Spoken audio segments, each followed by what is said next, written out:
નમસ્કાર વિદ્યાર્થી મિત્રો, આજે આપણે ધોરણ 7માં સંસ્કૃત વિષયમાં સમય અને મમ દિનચર્યા વિશે માહિતી મેળવીશું.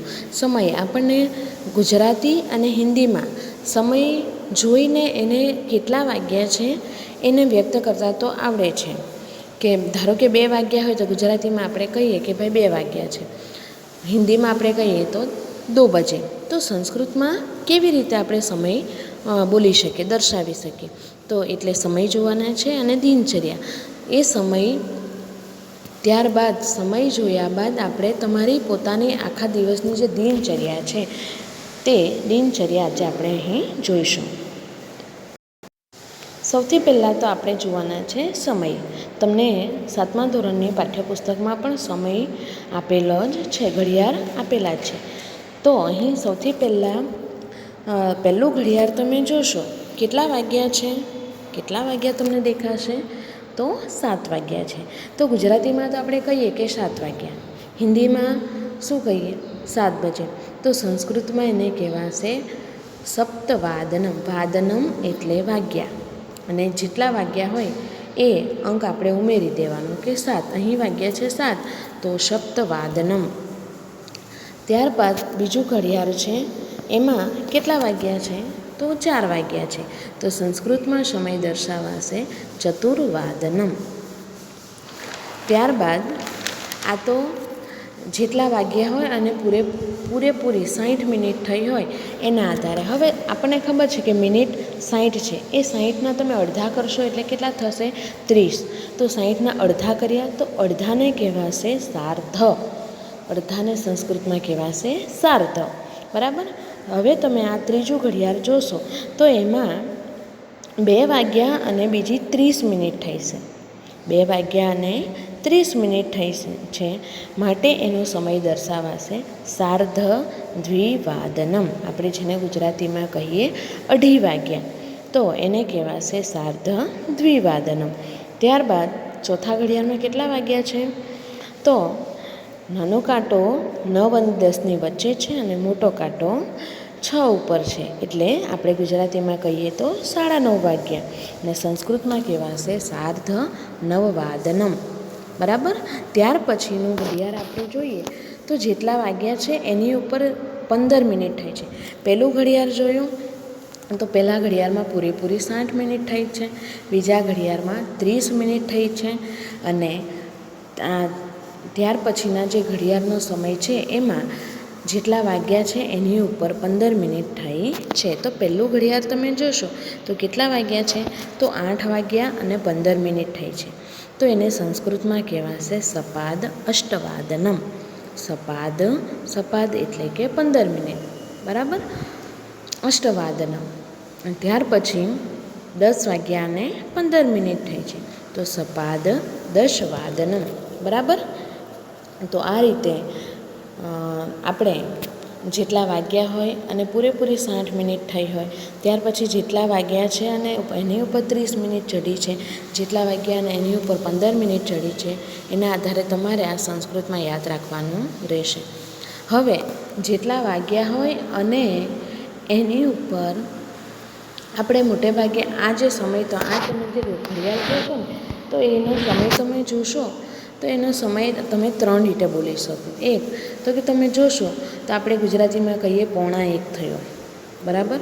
અથવા બીજું શું કહીએ તો કે 1 વાગવામાં 15 મિનિટની વાર છે.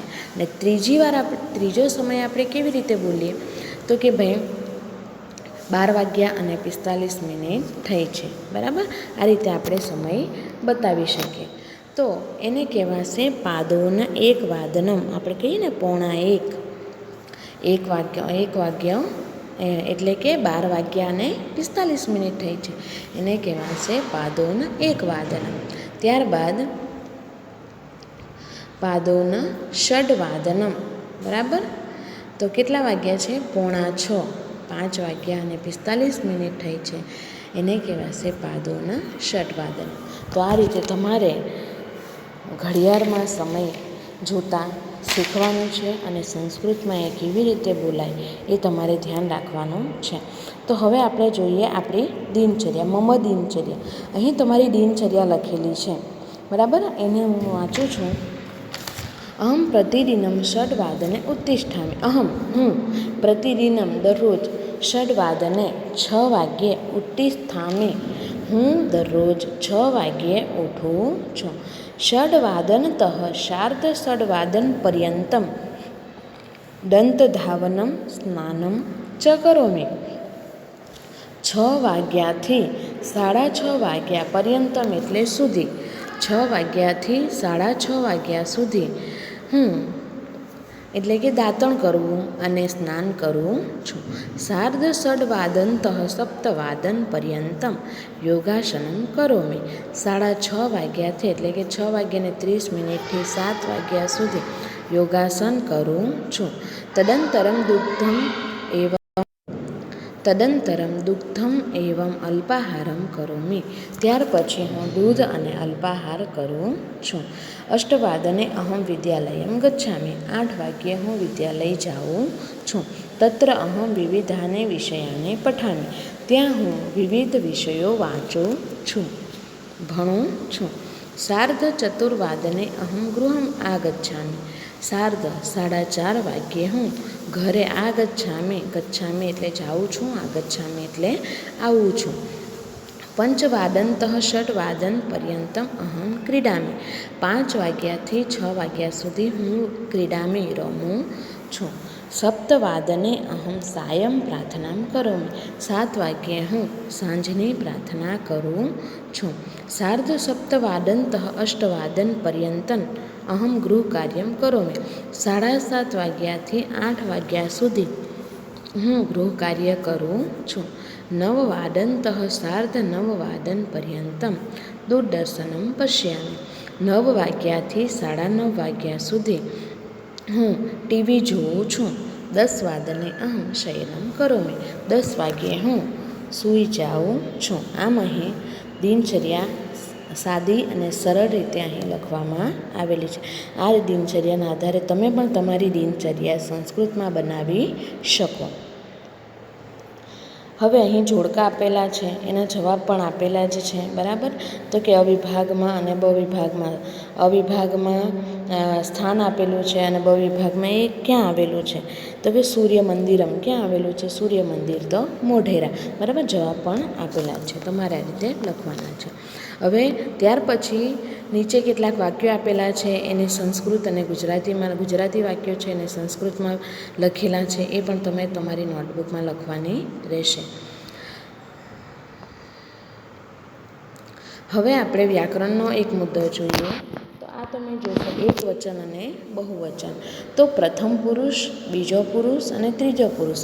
પ્રથમ પુરુષ એટલે ક્રિયા કરનાર હું પોતે, બીજો પુરુષ એટલે ક્રિયા કરનાર સામેવાળી વ્યક્તિ અને ત્રીજો પુરુષ એટલે આપણા બે સિવાયની કોઈ ત્રીજી વ્યક્તિ, બરાબર. એમાં પણ એકવચન અને બહુવચન આ સર્વનામો આપેલા છે. તો એકવચન માટે અહમ તમે વાક્ય બનાવો છો ને, ધારો કે હું પાણી પીવું છું, હું એટલે પ્રથમ પુરુષ એટલે અહમ સર્વનામ વપરાશે, બરાબર. અહમ જલમ પીબામી, બરાબર.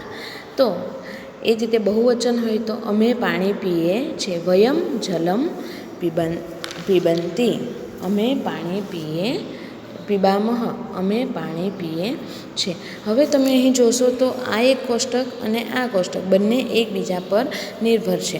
હવે તમે અહીં જોશો, ધારો કે મેં વાક્ય જે બોલી કે હું પાણી પીવું છું, તો અહમ જલમ પીબામી, બરાબર. બહુવચનમાં વયમ જલમ પીબામહ અમે પાણી પીએ છીએ, બરાબર. તો આ બંને કોષ્ટકો તમારે મોઢે કરવાના છે, નોટમાં લખવાના છે, ગૂંથવાના નથી, સમજીને લખવાના છે. આ રીતે પણ હું મારા માટે પ્રથમ પુરુષ એટલે ઉત્તમ પુરુષ વપરાય, તારા માટે સી પ્રત્યે એટલે બીજો પુરુષ વપરાય, અને તે આપણા બે સિવાયની ત્રીજી વ્યક્તિ, જેમ કે રમેશ પાણી પીવે છે, તો રમેશઃ જલમ પીબતી, બરાબર. તો આ રીતે આ કોષ્ટક તમારે નોટમાં લખવાના છે અને એને વ્યવસ્થિત તૈયાર પણ કરવાના રહેશે. ત્યારબાદ આ એક બીજું કોષ્ટક આપેલું છે. આ કોષ્ટક હતું વર્તમાન કાળ પરસ્મય પદના પ્રત્યયો, અને આ કોષ્ટક છે વર્તમાન કાળ આત્મનેપદના પ્રત્યયો. વર્તમાન કાળ પરસ્મય પદના પ્રત્યયો છે મી વહ મહ સી થહ થ તી તહ અંતે, અને આત્મનેપદના છે ઈ વહે મહે સે ઇથે દ્વે તે તે અંતે. બરાબર. તો આ 3 કોષ્ટકો ખૂબ મહત્ત્વના છે. તમારે 3 કોષ્ટકો ધ્યાનથી વાંચવાના છે, તૈયાર કરવાના છે અને નોટમાં લખવાના રહેશે. હવે એના આધારે અહીં તમને સ્વાધ્યાય આપવામાં આવેલો છે. તો પહેલાં આપણે ઘડિયાળ જોયો, સમય જોયો. તો અહીં કેટલાક 4 ઘડિયાળ તમારે બનાવવાના રહેશે. સમય તમને આપવામાં જ આવેલો છે. ઘડિયાળ બનાવી એ ઘડિયાળમાં તમારે આ સમય દર્શાવવાના રહેશે, અને નીચે અંકમાં અને શબ્દમાં સમય લખવાનો રહેશે. ત્યાર પછી નીચે તમારી દિનચર્યા, જે પેમ્પલેટમાં દિનચર્યા મેં લખી છે ને એ આધારે તમારે તમારી પોતાની દિનચર્યા સંસ્કૃતમાં લખવાની છે અને એનું અનુવાદ પણ કરવાનું રહેશે. ત્રીજો પ્રશ્ન છે, આપવામાં આવેલા વાક્યોને સંસ્કૃતમાં લખો. હું પાણી પીવું છું. તો એમાં તમે જોશો તો આ સર્વનામ, આ જે અહમ, વયમ, ત્વમ, યુયમ એ સર્વનામો, અને આ પરસ્મય પદના પ્રત્યયોમાંથી તમે પ્રત્યયો લઈને વાક્ય બનાવવાનું છે. જેમ કે હું પાણી પીવું છું, અહમ જલમ પીબામી. બરાબર. રમેશ રમતના મેદાનમાં જાય છે. કિશોર દોડે છે. માલા વિદ્યાલય જાય છે. કિશન સફરજન ખાય છે. તો આ ગુજરાતી વાક્યોને તમારે સંસ્કૃતમાં લખવાના રહેશે. અને મેં આગળ કીધું તેમ આ 3 કોષ્ટકો ખૂબ મહત્ત્વના છે, માટે તમારી નોટમાં વ્યવસ્થિત લખવાના છે કોષ્ટક બનાવીને, અને એને તૈયાર પણ કરવાના રહેશે.